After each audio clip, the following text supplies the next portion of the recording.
Avertissement. Le studio et Lux Media sont des plateformes de libre expression, sans ligne éditoriale. Les propos des animateurs et des invités sont de nature personnelle et ne peuvent pas être attribués au studio ou à Lux Media. Bon visionnement. Hello everyone, this is George Bouchemi from Campagne Québec-Vie. Welcome to this special edition of Culture de Vie. Today we have the pleasure of welcoming our very important guest, MPP Randy Hillier. Randy Hillier, welcome to the show. Bonjour, George. It's a pleasure to be on the show. So, Randy, you are a licensed construction electrician, and for several years you were an activist for the Ontario Landowners Association. You became a progressive conservative MPP for Lanark, Frontenac, Kingston, and you were removed from caucus in March of 2019, and now you seat as an independent. And thank God for that, because now you're in the midst of a battle against exaggerated COVID measures, and I don't think I've seen any MP or MPP like yourself fighting such a valiant battle in the last however many months, 8, 9 months that you've been fighting. So Randy, tell me, what exactly is your beef with the way that Doug Ford, the leader of the Progressive Conservative Party in Ontario, has been dealing with this COVID situation? What is the biggest problem that you've seen, and how are we going to solve this? How are we going to get out of it? Well, there's a number of big problems, George.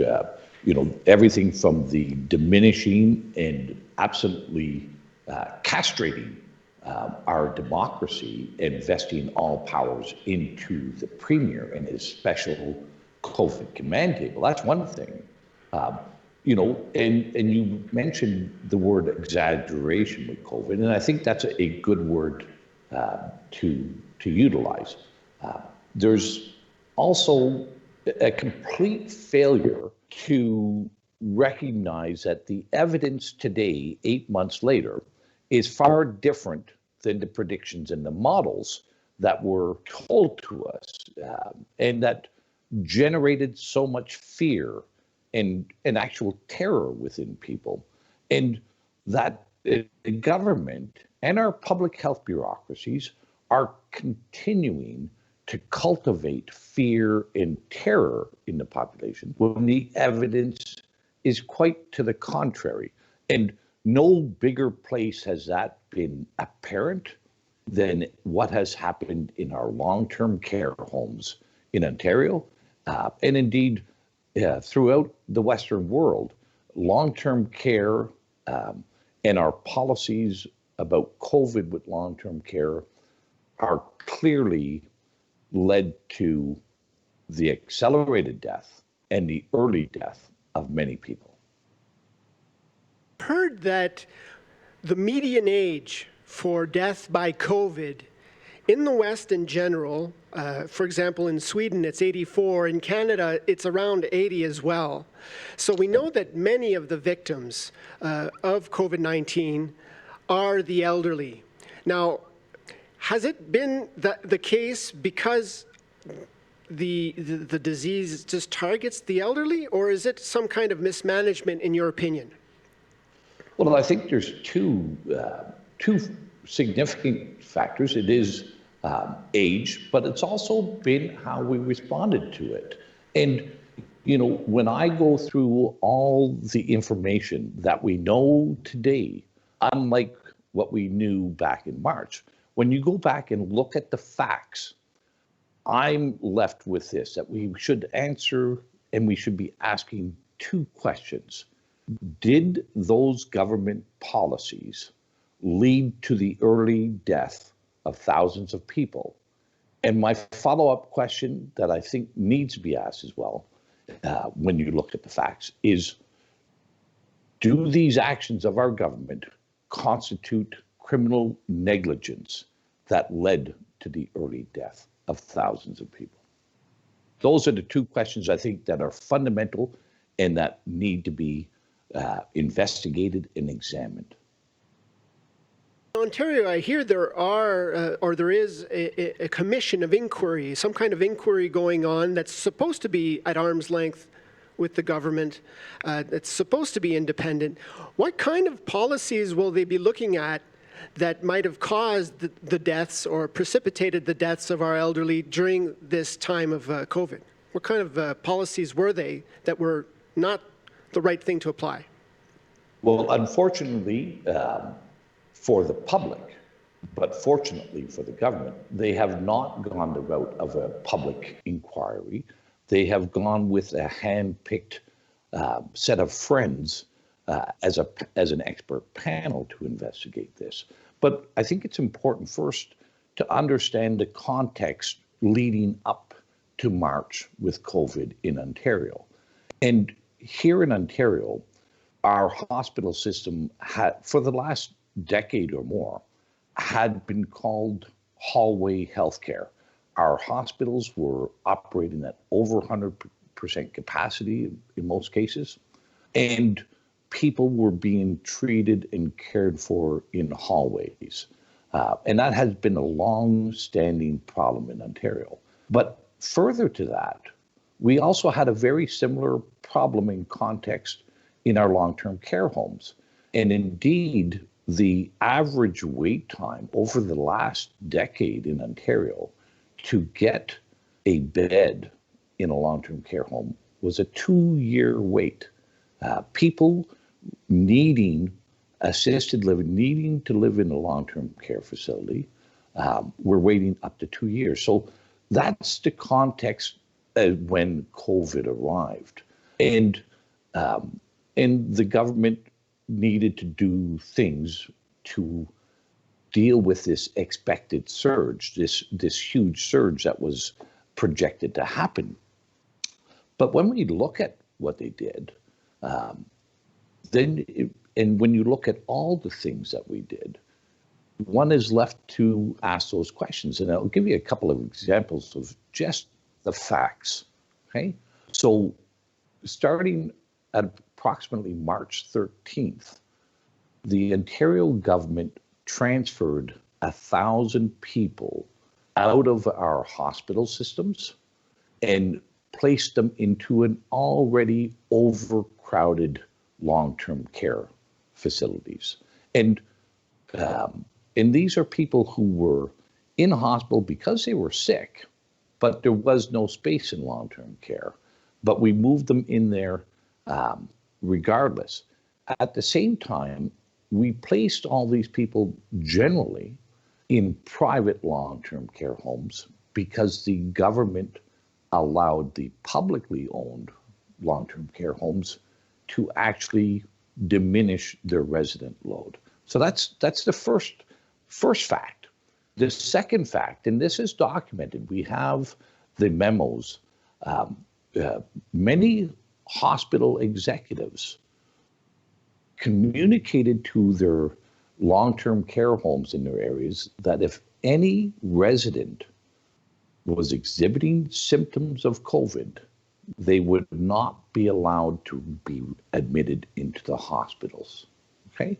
So our hospitals and our Ministry of Health told our long-term care facilities, if anybody is sick with symptoms that look like COVID, the best thing you can do is make them comfortable, but they're not coming into the hospitals.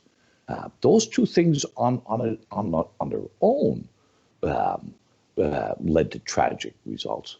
But there was more, and this is documented as well, because I, for one, and there may have been others, requested our Minister of Long-Term Care to allow residents of long-term care to go to other facilities. Like, as we know, millions of people became unemployed March 17th in Ontario.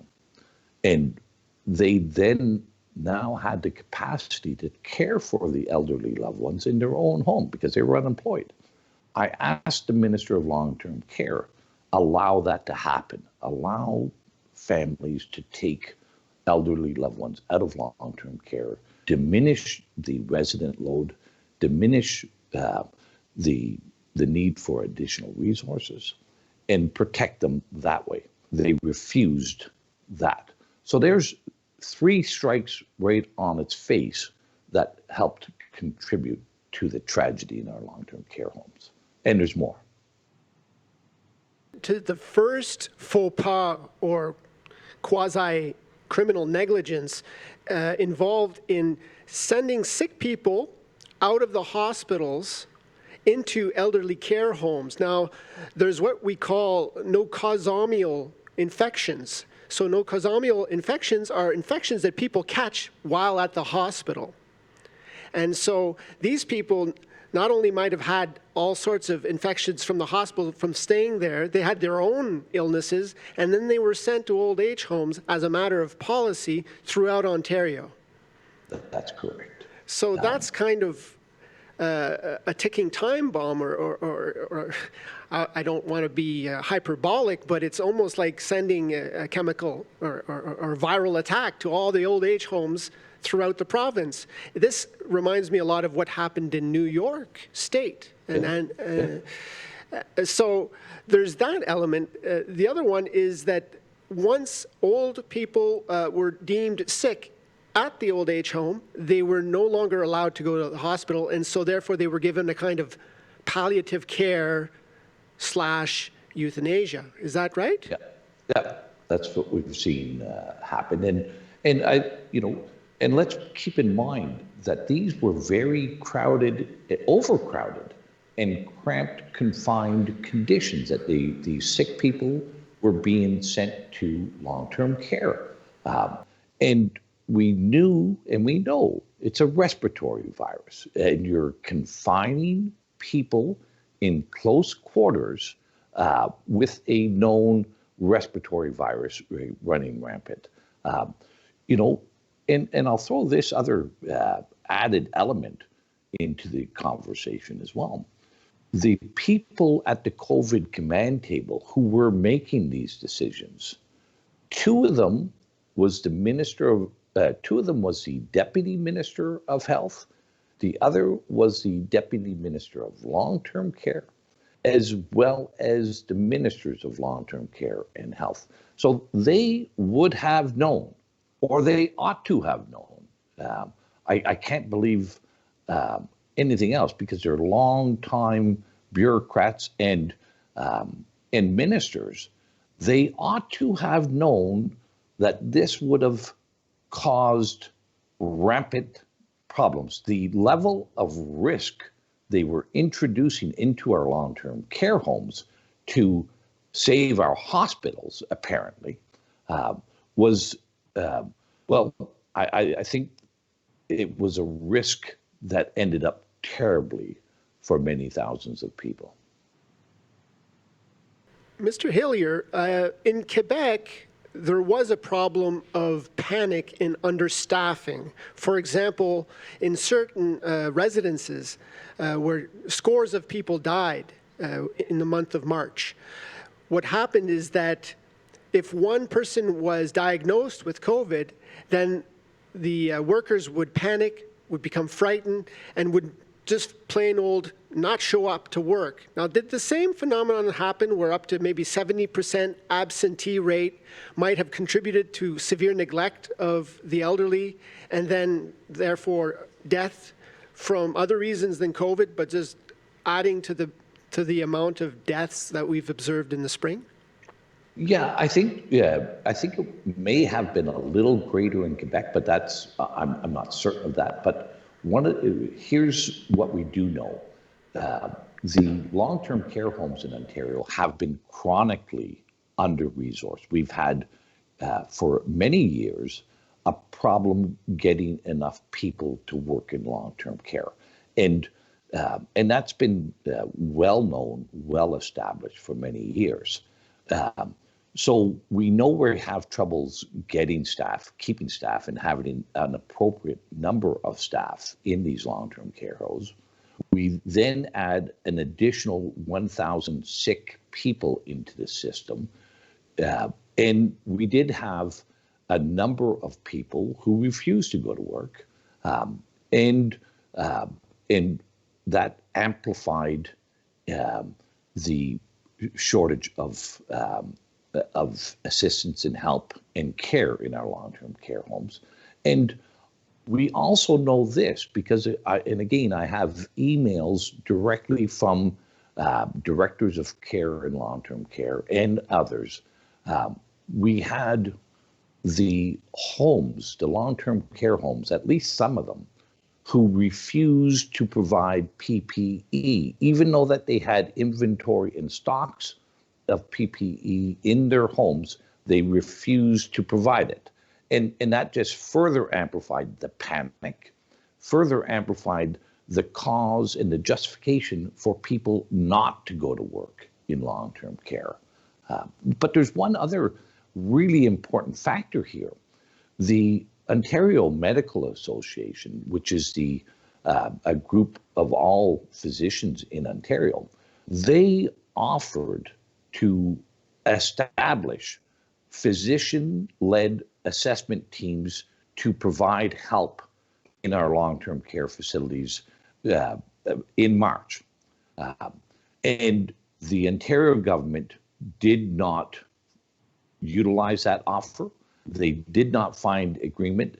And all these thousands of doctors who had closed up their family practices and who were often idled, who offered to provide help and assistance in long-term care, their offer was rejected. Now, of course, shortly after that, the Ontario government had to call in the military to provide some level of care in our long-term care homes after just rejecting the offer from our family physicians here. Now we turn to the idea that 85 to 90% of COVID-related deaths, in Quebec it's close to 90% of COVID-related deaths are in long-term care facilities, up to date.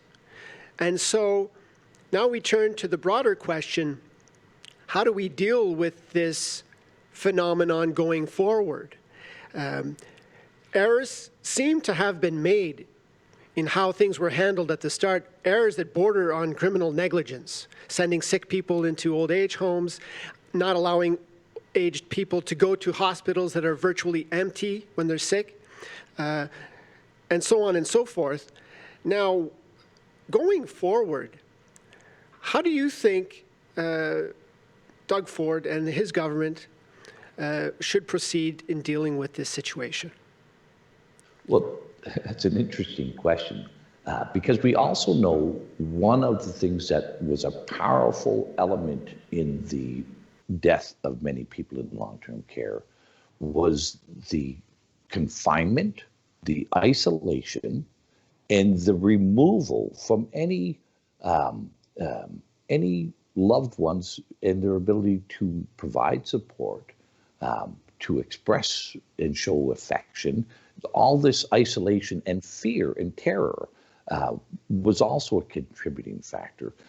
But one of the things that what I've seen is throughout Canada has been a complete and utter failure by all governments and all public health units to express options to people that may have assisted a great many people. We know with respiratory viruses, if you're outside, your likelihood to contract it is diminished.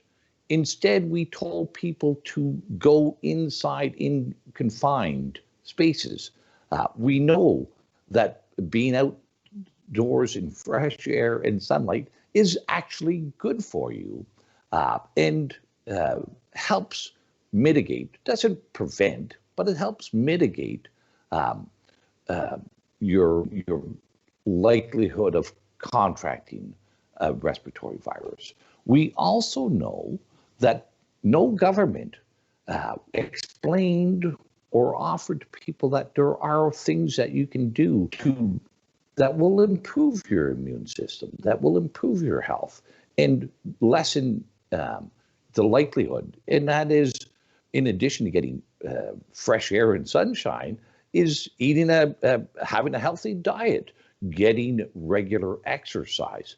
Instead, our governments told people that they It was too dangerous to go for a walk in the park. It was too dangerous to play basketball in an empty parking lot. We closed our gyms. We closed so many means for people to be engaged in a healthier, more appropriate lifestyle or healthy lifestyle.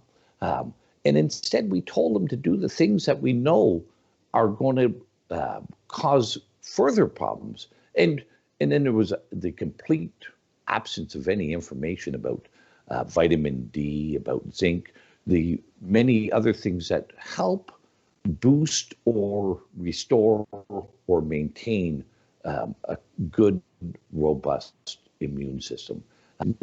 That was all absent from what I've seen from any government. Do you have any theory on why they seem to be systematically bumbling always in the wrong way? Sometimes, you know, when something random happens, half the time it's right, half the time it's wrong.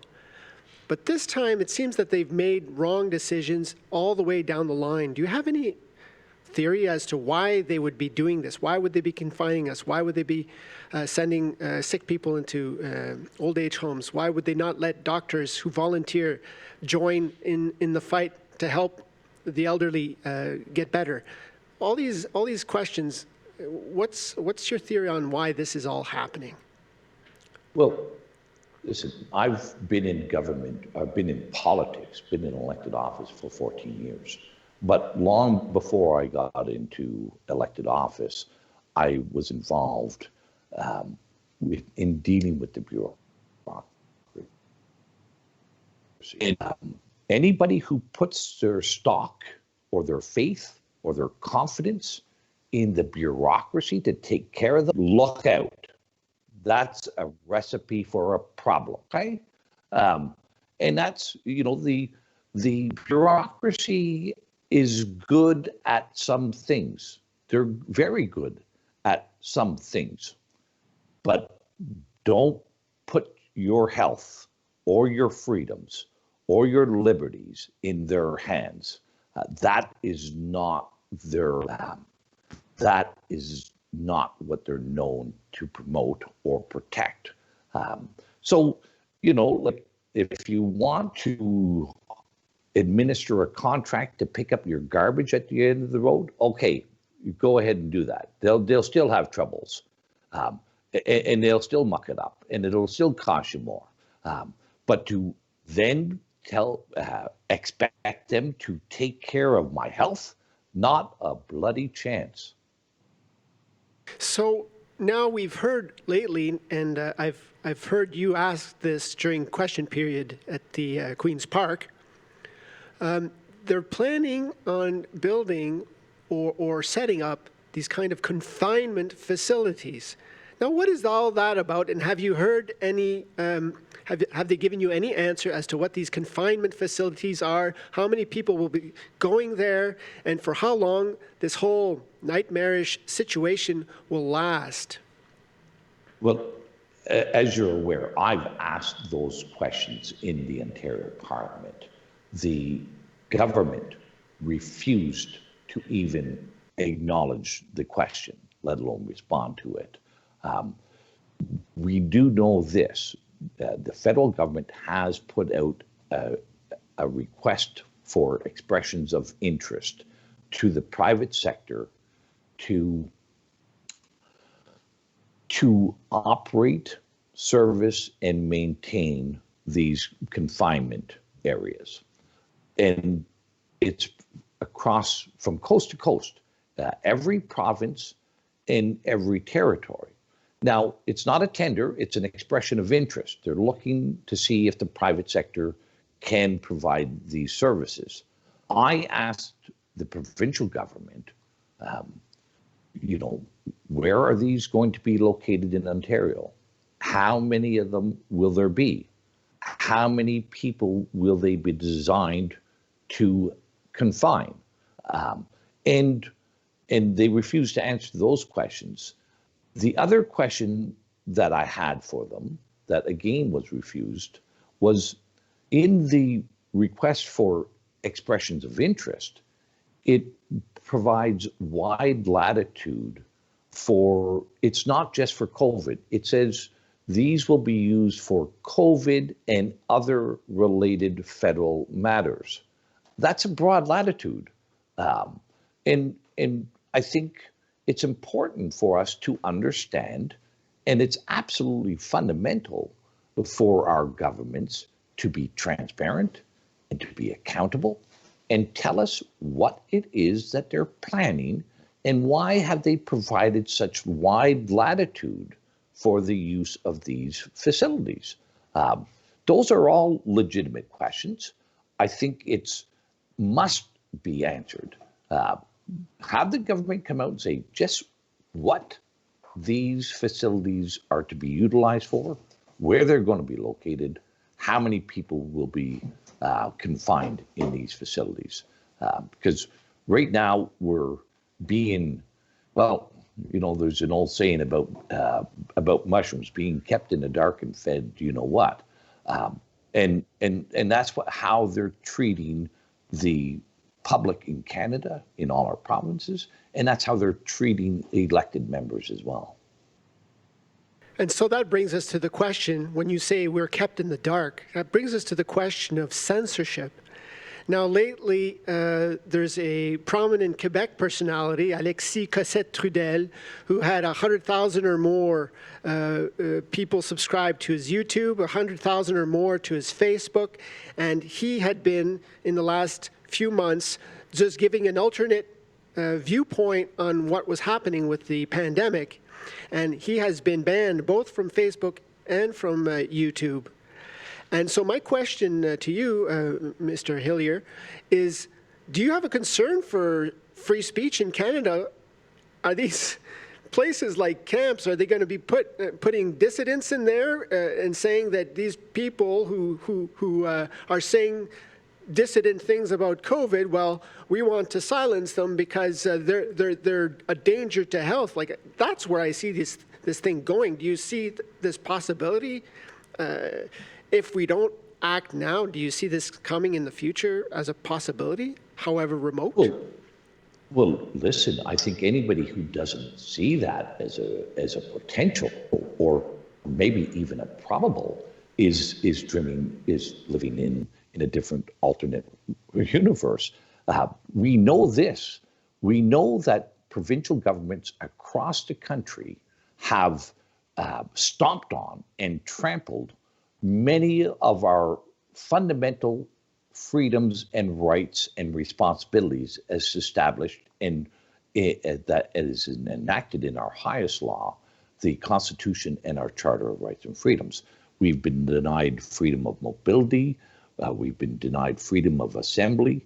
We've been denied so many freedoms of faith in congregations. Like, the list goes on. And we've also seen neither the federal government or any government stand up and defend the Charter of Rights and Freedoms. Now, first and foremost in those rights and freedoms is our freedom of expression. And we have seen big tech act in a very heavy-handed fashion with alternative views and dissenting opinions. And although I have only been censored on a couple of occasions where they have deleted some of the posts that I've shared from others, we've seen a concerted attack on me from the mainstream media, attempting not to censor me, attempting to discredit me for talking about actual facts. And that's underway as we speak right now. So the mainstream media has certainly been complicit and have aided and abetted our provincial governments in denying us our charter rights and freedoms. Well, that's disturbing indeed. So I don't know if you had anything else to add to that, Randy Hillier. Do you have any closing comments or advice for people to deal with the situation going forward? Well, I think the most important thing that I would say is probably two things. We still have some semblance of a democracy, so there still is an obligation and an effectiveness of people speaking out, okay? And I think that is first and foremost, people need to begin to speak out and question what's going on. And the other thing I would say, and which complements that in my view, is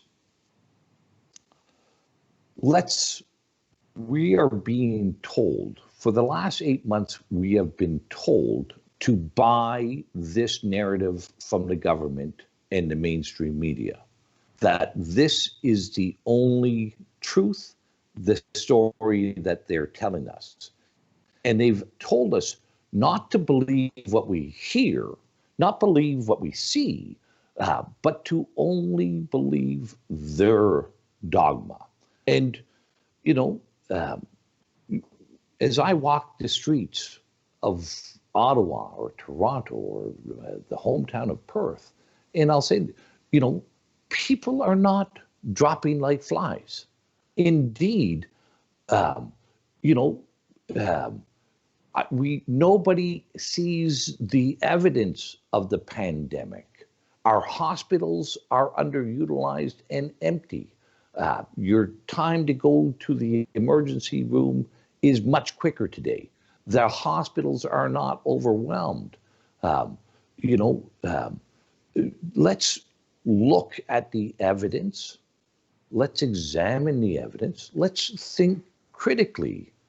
And don't put all your stock and faith in a number of bureaucrats who can't get your garbage picked up at the right time on any particular day. Like, these are, public health has done an abysmal job communicating how people can take care of themselves and improve their health and lessen the risk of a respiratory virus. And instead has just generated fear and terror into so many people who are not at risk. There are those that are, and they should take precautions. But to terrorize the public is, well, it's been a travesty what has happened. Well, Randy Hillier, MPP for Lanark, Frontenac, Kingston, independent MPP, thank you very much for enlightening us during this show, and we wish you all the best. God bless. It's been a pleasure, George, and you have a bon weekend, and Merci we'll beaucoup. talk again another day. Okay, Merci. thank you. Thank you.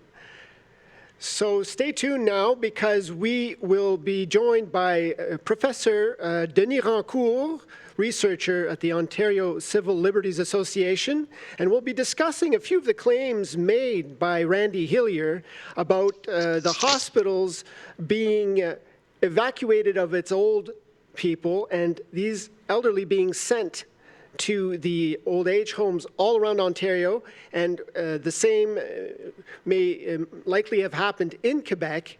And so we're going to be discussing some of these dubious policies enacted all over the Western world and ask ourselves whether these may have caused the excess deaths seen in the spring. Are you with us, Denis Rancourt? Yes, I'm here. I'm just turning on my microphone and my camera, and I hope that you can see me. I think you'll be slowly appearing in a moment there. Andre is just getting everything set up there. Hello. So you've heard from Randy Hillier, MPP in Ontario, Lanark, Frontenac, Kingston, who said there are about 3 facts that he needed answers for. Why did people who should have known better send a bunch of sick elderly people and place them throughout the old age homes of Ontario like so many ticking time bombs? First question. Second question, why were people not allowed to go to hospital when they needed help, when the hospitals themselves were relatively free to welcome people. Why do we insist on confinement and isolation, which only adds stress, adds psychological problems, and has people lose the will to live and then therefore die? Why do we do this to our elderly when we know that it only kills them all the more? So, Professor Rancourt, do you have any answers to these questions? I am shocked by the revelation of Andy Hillier, who is a hero in my mind. It's incredible the work he is doing, and what he shared with us today is absolutely incredible and devastating to think that governments did this. I mean, to inject the long-term care homes in Ontario with 1,000 sick people from hospitals when those homes are already overcrowded, and to put them into overcrowded rooms and areas where the air is closed, which are not properly ventilated. They're not following the recommendations for ventilation. They're locking in the aerosol particles that transmit these viral respiratory diseases. To throw infected people into those crowded environments and then isolate all of those elderly people from society, from their families, and then if they do get sick and more sick, to not allow them to have treatment, to bar them from hospitals in this period. I mean, it's just devastating to hear that our governments have behaved in this way, directly from someone who had an inside view of these policies and saw the memos and saw the emails and spoke to the people that he represents who told him these anecdotes, and well, not anecdotes, they're personal stories. I spoke to Randy Hillier a few days ago, and he told me about one of his members who lost 3 grandparents in the same home in this period.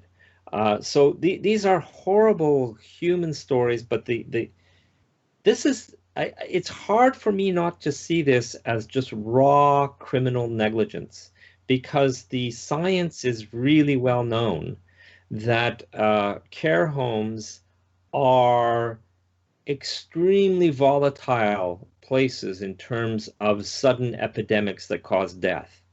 There's research after research of this over many decades. Influenza can cause 70% of care home residents to die, basically. There are recorded events of that type in North America. So it's well known that you must not infect these homes, because it's like throwing a match in dry underbrush. It just propagates so quickly. Those people are on the edge already. They're vulnerable, many. I mean, you can read reports all around the world about how vulnerable these people are. I mean, it's elderly, very elderly people with dementia. As soon as you isolate them from their family and from human contact, they just stop eating, wither away, and die immediately. And there have been thousands and thousands of deaths like that in the UK, for example, that are documented and reported upon. So to have, I see this as the government having perpetrated a horrendous crime against the most vulnerable in our society. I have a hard time not seeing it any other way. And this is based in, I started to see this clearly as I did research in this field. That, as you know, Georges, and I don't know if you want me to talk about the main features of my research work that directly lead me to be certain that there was a human intervention cause of deaths in this period. Quickly for our viewers, basically, when they say that so many deaths were caused by COVID, that may or may not be true. We don't really know what the cause of the deaths were. What we need to look at, and you've emphasized this many times, is overall, has the mortality gone up this year compared to last year and the year before? And we do notice that there is a spike in deaths, all causes combined. There is a spike of deaths this year in 2020, right around the time when the WHO declared that a pandemic was coming. And then there was a spike. Now, some people make the hasty... Well, go ahead. Yeah, let me explain the features of that spike that lead you to conclude that it has to be due to human intervention, okay? First of all, the WHO did not only announce there was a pandemic and that they had observed a pandemic even before there were significant deaths, but they actually made strong recommendations to all the nations that they prepare their hospitals. And what many took that to mean is that they have to have the facilities for a wave of very sick people that were going to arrive imminently. And so that led to many jurisdictions deciding to empty their hospital facilities, especially the intensive care facilities, as quickly as possible by any means. And it just made them react in that way. So that was a direct consequence of very firm directives from the World Health Organization. Now, this all-cause mortality peak, you're right.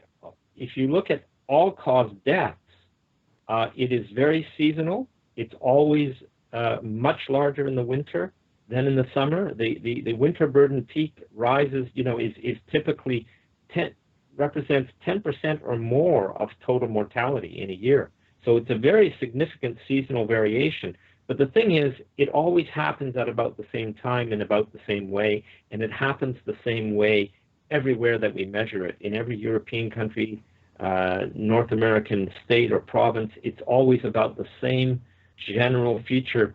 But this time, you had a very sharp rise, which had a sharp edge on it in the all-cause mortality on a per week or per month basis. It just shot up at a time in the seasonal cycle where this has never happened before. In 75 years of detailed statistics and observation all around the world, there's never been a sharp, intense peak like this occurring this late in the winter burden season, let's put it that way. So after starting shooting up like that in mid-March, that's never been seen before. So that's one feature that makes it exceptional. The other feature that makes it exceptional is that it's so late in the cycle. Nothing like this has ever happened that late in the cycle that can be seen in all-cause mortality of a nation or state. It's never been seen before.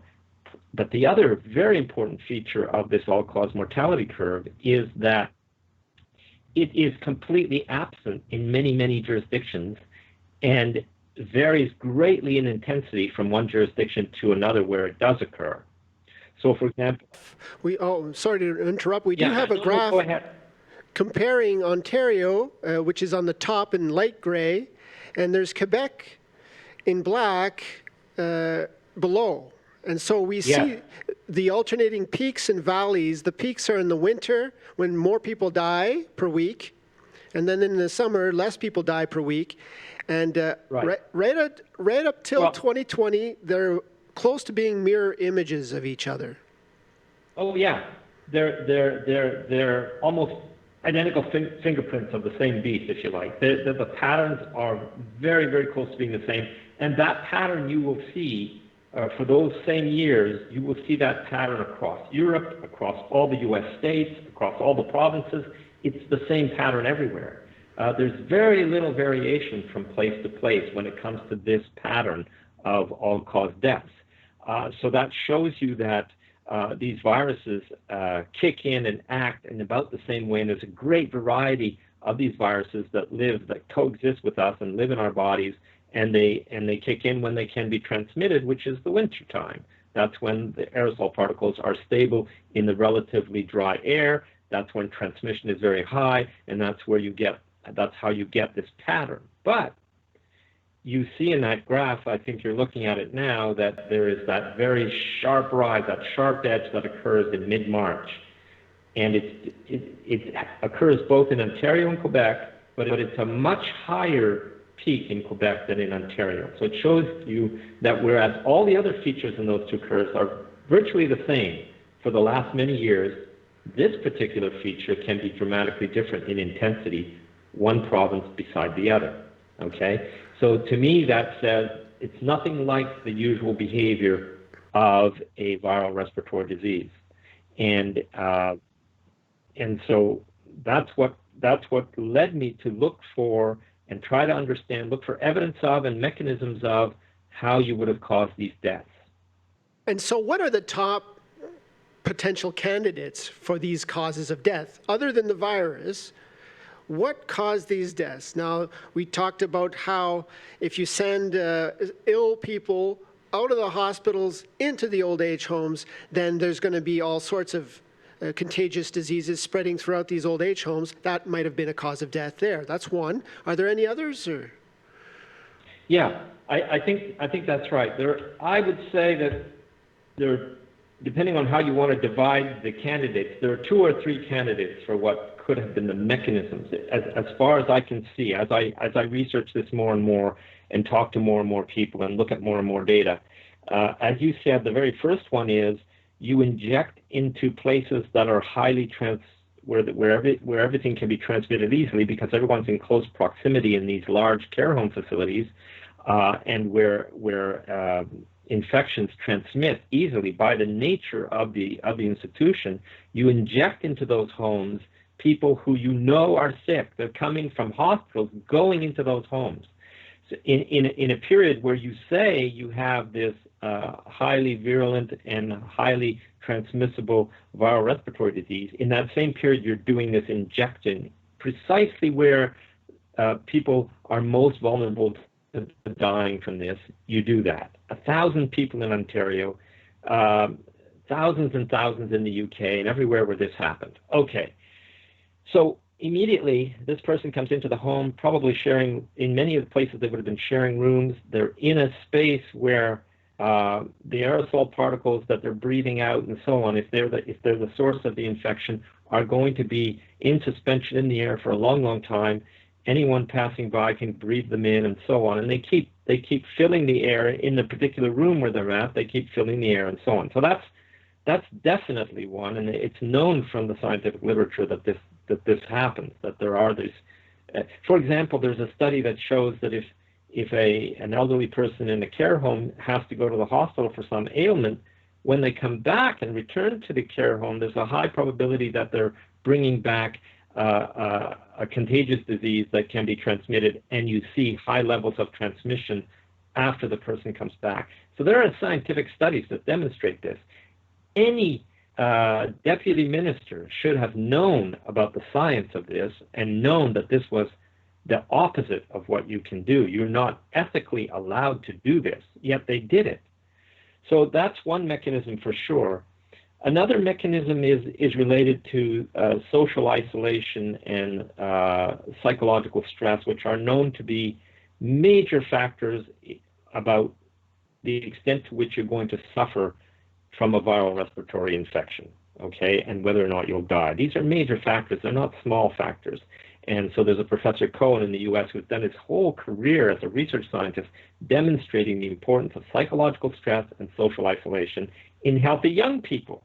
So imagine when they're elderly and they're having cognitive problems and so on, and they're very dependent on the environment. You isolate those people, and as we know from reports in the UK, they'll just decide not to eat anymore and let themselves die. So that's another mechanism. And they're even more isolated by the fact that the staff is reducing itself. At the same time, you're terrifying the entire society, and the workers see this as an occasion to stay home and take sick leave, and they did en masse. We know that they did this in Quebec en masse. So and so the ones that are left working the system are running from institution to institution, transmitting the disease because everyone's understaffed, and the people who are brave enough to stay and to work hard are actually going from care home to care home in many times because they were originally part-time, and the various people are struggling to get them into their institution to do the work. And so there was probably a lot of there's a real potential vector of transmission through just the staff. This would have been true in Ontario and Quebec. So there's a number of mechanisms there. I think the mistreatment of abandoning people would have been in itself a very major thing. You're essentially abandoning them. I just discovered from listening to, I'm still reeling from listening to Randy Hillier's expose there. I just discovered that the government would not allow sick people back into the hospitals, insisted that they be isolated. If early on you wanted to take your own parent home to your place to take them out of that highly dangerous facility, because now you have time to do it because you're not working yourself, that was disallowed. I mean, it's not just taking away your freedom of mobility. It's putting you in prison in a place where you're sure to die, almost sure to die, where it's highly infectious. You're keeping them there against their will, against their family's will, not allowing them to get out, not go outside, not even in many places in Ontario, they were not allowed to walk in the hallways, and so on. So they were really stuck. I see this as a massive crime. In France, that very sharp feature, which has to be due to all these mechanisms of intervention, corresponds to some 30,200 deaths that would not otherwise have been accelerated and occurred at that time in France. So I think that the area under that all-cause mortality peak that has those characteristics, when you quantify that, that's the number of deaths that the government caused. That would be my conclusion. Now, what's also curious about this whole coronavirus issue and the all-cause mortality is that the age of death from the coronavirus seems to be fairly far along, meaning the median age of death from the coronavirus is pinned at around 84 in Sweden, 80-something as well in Canada. So my question is, if you pair this insight with the other fact that the all-cause mortality within a year in many countries is the same as in prior years, meaning if we count the winter of 2020 and we compare it to the winter of previous years, in many countries it's about the same number of deaths overall, yet this peak is there. So in other words, we see an acceleration of deaths, like these people, their death was rushed by these policies, by these negligent decisions. Their death was rushed, but they probably would have died within the year. Am I getting this properly? Yeah. Oh yes, it's the absolute most vulnerable and most elderly that mainly died, and who had comorbidity conditions. I mean, who had serious health problems and so on. So, in all likelihood, the deaths that were accelerated by these government interventions are of people that were near death, in the sense that if you're looking at the next months or year or so, there's a good probability they would have died. That's true. But you've made the end of their life sooner, and you've made it a terrible way to die, in isolation and in fear, and it's a horrible way to go. So if you cause the early death of someone, it's not less of a crime because they would have died in a year. You know, if someone is murdered, you don't get a lighter sentence because they were older. The criminal doesn't get a lighter sentence because they were older. It's a crime to kill, and that's unambiguous, and that's what these government policies would have achieved, I think. So now I don't know if I responded. See, the other thing is there are studies. I think I know the studies you're referring to. There are studies that point out that what is attributed to a COVID death caused only a marginal increase of rate of death, if you like, of probability of dying compared to the normal for people of those advanced age. There are some studies like that, but that, for example, I don't know if you want to show a graph that I sent you earlier. Maybe you didn't have time to upload it and everything, but you can compare the probability that people will die within a year as a function of different ages to the probability that you will die if you were infected with COVID. You can make a graph of that, and as a function of the different ages, and they're very, very similar. So being infected by COVID versus just living for a year and dying because there's a high chance at your age that you're going to die is about the same.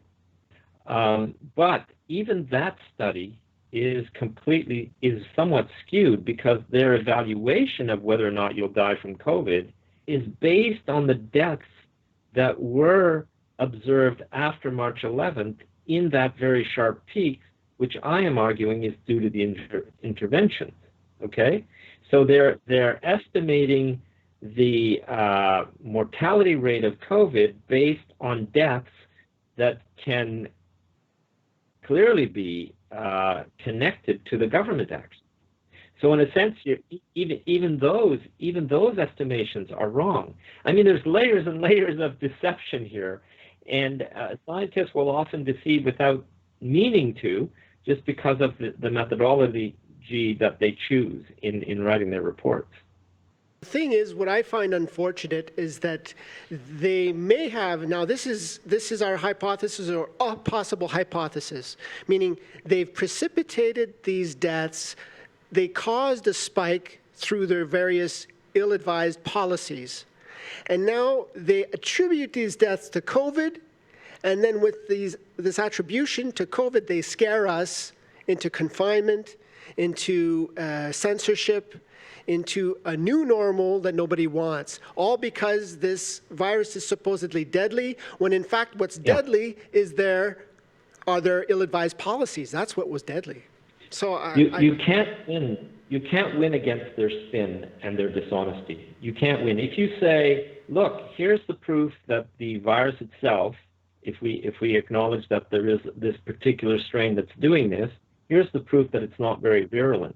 They'll say, oh, no, that just shows that our various interventions were effective. So you can't win. And if you say, look at how many people you killed, you caused all of these accelerated deaths, they'll say, well, there you go. That's the proof that this was a virulent pathogen. We had to do something, therefore. So no matter how, it's very hard. They're very slippery. They're like lawyers in court. They will not actually honestly discuss with you and consider the scenarios and the arguments in a rational way. They are defending themselves, they are hiding things, and they, by some strange coincidence, are doing things that bring us to the conclusion that the only thing that can save humanity is this vaccine that they're going to sell to everyone on the planet at an incredible profit. It's going to be paid for by the public. That's the only conclusion you can come to when you argue with these people. They're now saying, this is incredible. The World Health Organization has just announced, the director just said that, this is, I think, close to his wording precisely. He said, herd immunity is not a valid management method for a pandemic. Well, herd immunity has never been a management strategy. Herd immunity is naturally what happens when you let society be. So of course it's not a valid management strategy because it's not a management strategy, period. So please stop playing with these words. They're trying to convince us in the face of decades of epidemiology that herd immunity is not of any value, that the only thing that can save humanity from this year on moving forward is that everybody will be vaccinated every single year. That's the level of crazy that we're at right now in society. It's just Sorry, it just brings us to the need for a kind of an impartial inquiry that has the legitimacy to wake people up to the reality and say, well, you see, this is what really happened, and now we can stop all this nonsense. The recess is over. But is there such a possible legitimate commission of inquiry, or are they all just going to have these kangaroo kind of operations? The problem, George, is the government has to agree to set up an independent inquiry in order to bring to the light the fact that its policies killed thousands of people. It's not going to happen. They are going to, what they want is panels of experts to say that they did the best they could in the circumstances. Small mistakes could have been made. For example, they should have acted earlier. You know, they want the experts of panels to say, you should have locked down sooner. You should have imposed masks sooner, and so on. That's what they want. They don't, but so how do we get governments to be responsible for their criminal acts? I don't know. Maybe an independent police would have to be involved. They would have to actually investigate. Maybe citizens need to put forward to them all of the reasons to believe that a heinous crime has been committed, and put together those dossiers and ask the police to investigate. And then if they refuse to investigate or feel it's not important enough, maybe a private request to justices of the peace for a criminal investigation of these decisions, of these policies that were clearly irresponsible given what we know about care homes and what we know about viral respiratory diseases. So I think there's criminal negligence here, and it would need to be thoroughly investigated. And guess what? This is not a system that is about to investigate the government in that way, in a fundamental way. I have to come up with something, and so I think we're going to wrap it up. We're running out of time. So I want to thank you, Dr. Rancourt, for your time today, and hopefully we'll be able to talk to you again soon. And Randy Hillier is an amazing politician. Thank God we have him in Ontario. Yes, he's a gladiator out there in the Queen's Park. He's just amazing. Yeah. So actually, Denis is going to be with us in French in not too long. So pour les francophones qui nous écoutent maintenant, Monsieur Denis Rancourt sera avec nous pour discuter de ce que Randy Hillier a dit, mais on va discuter en français. Alors soyez à l'écoute dans pas longtemps. Merci d'avoir écouté. C'est Georges Bouchemi. À la prochaine et que Dieu vous bénisse.